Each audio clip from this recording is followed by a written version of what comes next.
I think I got $20. Like a schmuck, I'll do that. Just to do the turtle. Go ahead, you might have to something a little bit better than the turtle. Give us some bust down move, man. Yeah. Can you do like Mr. Roboto, the wave, and show him how you warm up before you go on stage then. How do it? The Captain Rock. Are you there? No, there's just one stance you do though. It's like this super. You have a comic book made after you, man. I do. Do you really? Yeah. Captain Rock. Captain Rock. Is this online only? Sergeant Rock. Sergeant Rock, you something. All right. All right, we got a question from De Beers, who wants to know what it was like working with Tommy Iommi. Tony Iommi? Yeah. Does I it know say that, Tommy? but it does. And it's spelled wrong, too, last name. It was a great honor. Tony was a really, really nice guy. Has a great sense of humor. Excellent guitarist, of course. And I felt like a 16-year-old fan. I just, I could not believe that I was there working with him. It was unbelievable. Were you at all intimidated when you first started recording? A little bit, but then I started drinking, and I was like chasing him around the studio naked and stuff. So it worked out pretty well. Yeah, I saw that in the Doors movie. Yeah, that's where I got the idea from. Yeah. I said, some hot shit. Rip and roll. Excellent. Let's see here. Viola Band writes, the emails that you all get from your website, do you read them, and do you ever answer them?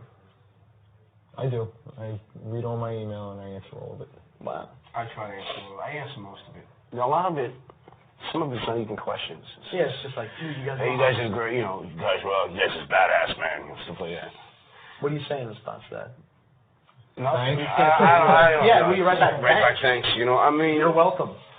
It's a lot of stuff. Yeah. Man. I mean, I got a lot of stuff. I just got a whole new batch in, and I really haven't dug into it yet. I've done a few questions. A lot of people have. It takes me a while. It seems like now a lot of people are using their email as a tool to try to get backstage passes now for the upcoming tour. And you're like, yeah, really? Oh yeah, all the time. Can you hook me up? It's my friend's birthday. Oh really? All right. How about we trade? And now, I'm getting a lot of people are sending me like daily jokes and stuff. Like they're adding me to their daily joke list. French email shit. Oh. You guys get a lot of pictures though, like a lot of attachments, like strange women. Yeah, I've gotten pictures. A couple. A lot of porn stuff. Yeah. A lot of strange Mexican donkey porn. Not too much. I mean, download something and wait. It's something idiotic. Yeah, it's nothing worse than you. You're on the 56 6. I'll stop sending those. I'm sorry. Please do immediately. Let's see here. Duc de Chat Noir wants to know how much fun did you guys having doing the commentary on After Dark? And don't say you hate watching yourselves. We all heard you laughing. We were laughing at ourselves. We had a good time doing it. Yeah, it was a lot of fun. It was a lot of fun to sit there and be able to make fun of ourselves. When are you guys going to be on The Simpsons is my question. Come on. Oh, we're not that funny. No, you made great Simpsons characters. I think the Who were just on The Simpsons. Yeah, they were. Yeah. I would love it. Oh, Roger.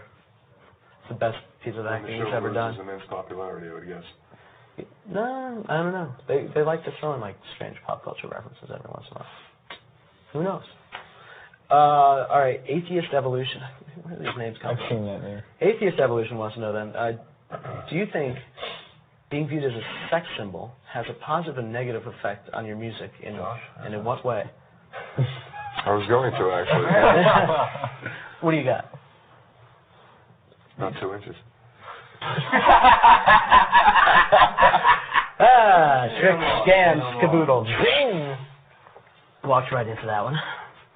So, gentlemen, do you feel as being, pin-ups for the X generation helps or hinders the music?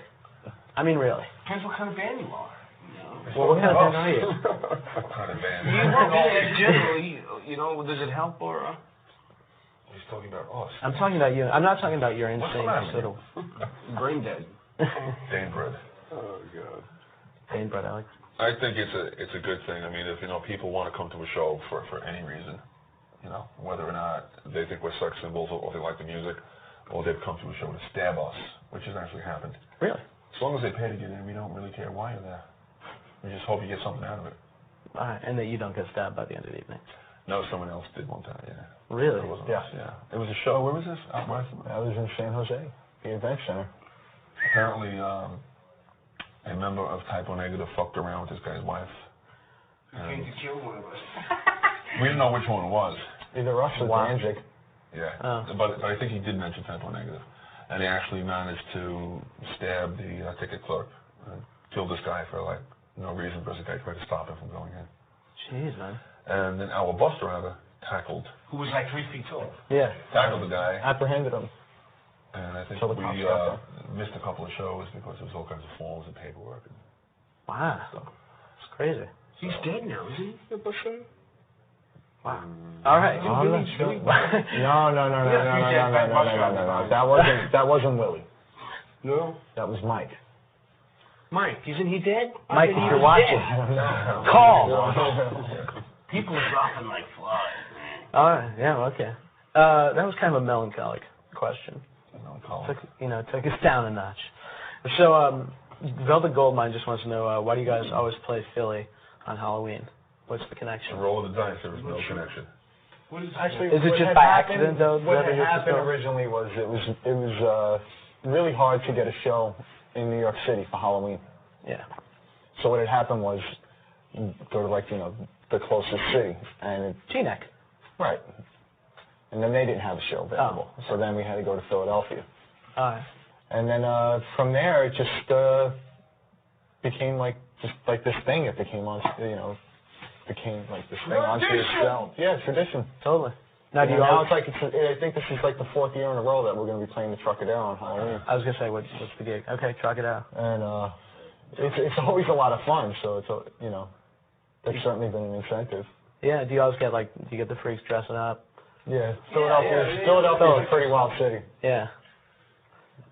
All right. Hell of a cheesesteak. Let's see here. Kitty MHZ wants to know what's in your CD players right now. What do you guys most recently buy? Dust. Oh, really? It's a hot one. It's a good record. Great stuff. You mean as far as favorite bands go? Yeah, I mean, what are you spinning currently? Cocteau Twins, Liebach, Devo, Beatles, Black Sabbath. Did you get the Cocteau Twins greatest hits, or are you listening to all the old Is albums? that the BBC session one? There's a BBC session one, and there's one that's I called have. Starlight and Mothballs or something like that. I don't believe in greatest hits albums. Which brings us, of course. No, we won't segue into that. What are you guys listening to? Jimmy Page and the Black Sparrows live at the Greek. Oh, nice. Bummer they're not doing the tour. Yeah, no, I got to see it in July though in Jersey. Yeah, that's pretty cool. Roseland. It's a good show. Very. Kenny, you gonna weigh in on this? Right now, I have Ziggy Stardust Good record. in my. I actually hear that Beck just covered Diamond Dogs. Oh, really? With Timbaland producing. Yeah, should be an interesting combo. But to segue actually back into the point you made, you don't believe in greatest hits packages yet. Yeah. You guys just released a sort of greatest hits. Paradox. I know, you're a living paradox.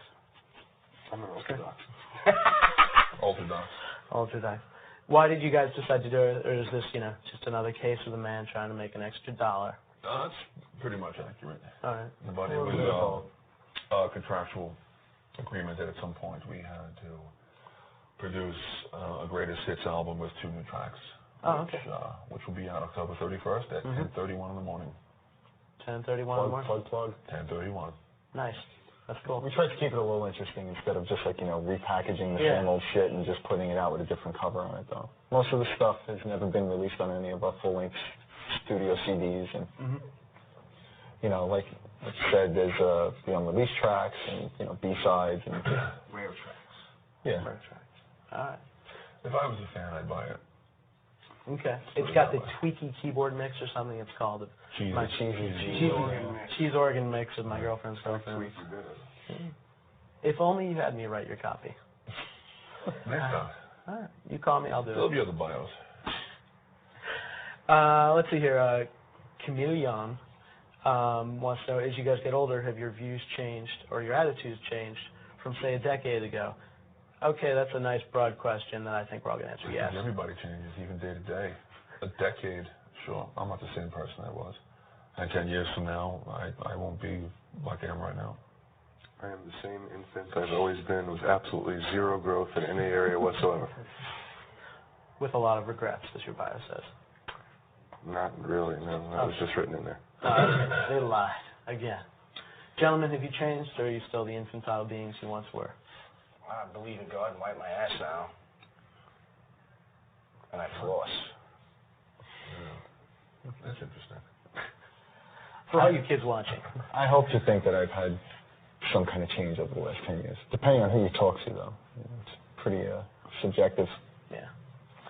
All right, we're going to take something a little lighter.